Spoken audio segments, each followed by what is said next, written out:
Magandang umaga mga kahuan, narito na ating ulat panahon ngayong araw sa Pilipinas. Ito lang ating update sa magiging tayo ng panahon sa susunod na 24 oras.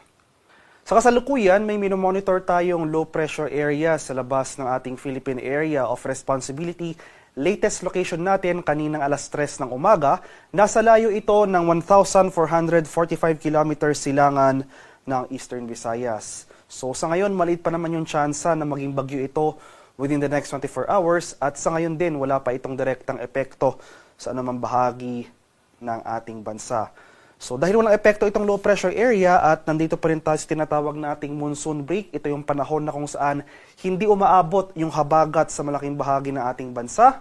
Itong southwest monsoon pala ay umiiral dito sa area ng extreme northern Luzon. Pero since nasa monsoon break pa rin tayo, ay makakaranas pa rin tayo ng mainit at palinsangang panahon sa Metro Manila at malaking bahagi ng Pilipinas. Pero nandyan pa rin yung mga tsansa ng mga pulupulong pag-ulan na may pagkulog at pagkilat na dulot ng thunderstorms, especially sa hapon at sa gabi.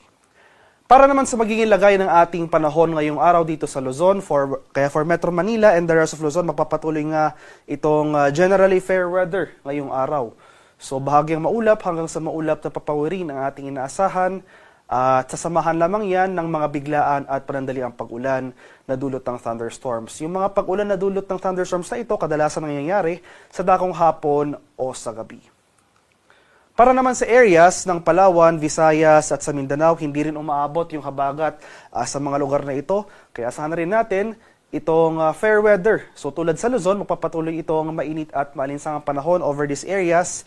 Magdala pa rin tayo ng payong, pananggalang yan sa init ng araw.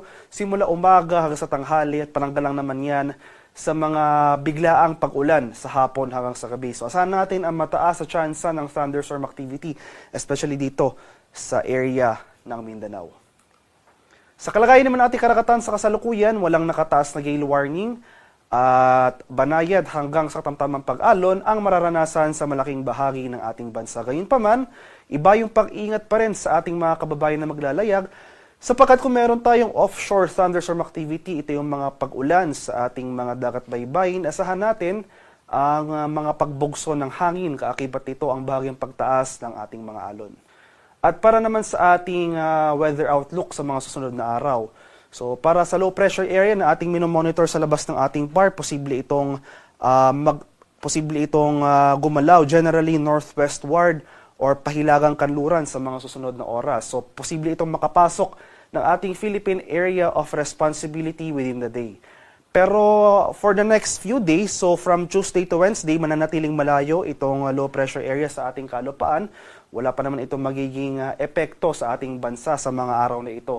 So sa araw ng Martes hanggang sa Miyerkules, magpapatuloy itong fair weather, maaliwalas sa panahon sa malaking bahagi ng Pilipinas. So magpapatuloy ngayong mainit at malinsangang panahon at yung mga tsansa ng mga biglaan at panandaliang pag-ulan na dulot ng thunderstorms. Pero pagsapit ng Thursday to Friday, dahil patuloy ngayong paglapit nitong low pressure area sa ating kalupaan, posible tayong makaranas ng mataas na tsansa ng mga kaulapan at mga kalat-kalat na pag-ulan, pagkulog at pagkilat sa silangang bahagi ng Southern Luzon at Visayas area. So itong area ng Bicol Region, Eastern Visayas, possible sa mga araw na ito, Thursday to Friday, makakaranas na tayo dyan ng mga kalat-kalat na pag-ulan. Possible as early as Wednesday afternoon to evening, magsisimula ng mga kaulapan over this area. So patuloy tayong umantabay sa mga future weather updates ukol sa papalapit na sama ng panahon na ito. And in the case nga pala na maging bagyo ito sa mga susunod na araw ay Fabian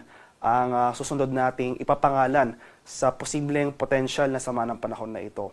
So patuloy nating i-monitor itong low pressure area na papalapit. So muli, low chance na maging bagyo for the next 24 hours pero patuloy yung pag-monitor natin para sa tropical cyclone development sa mga susunod na araw.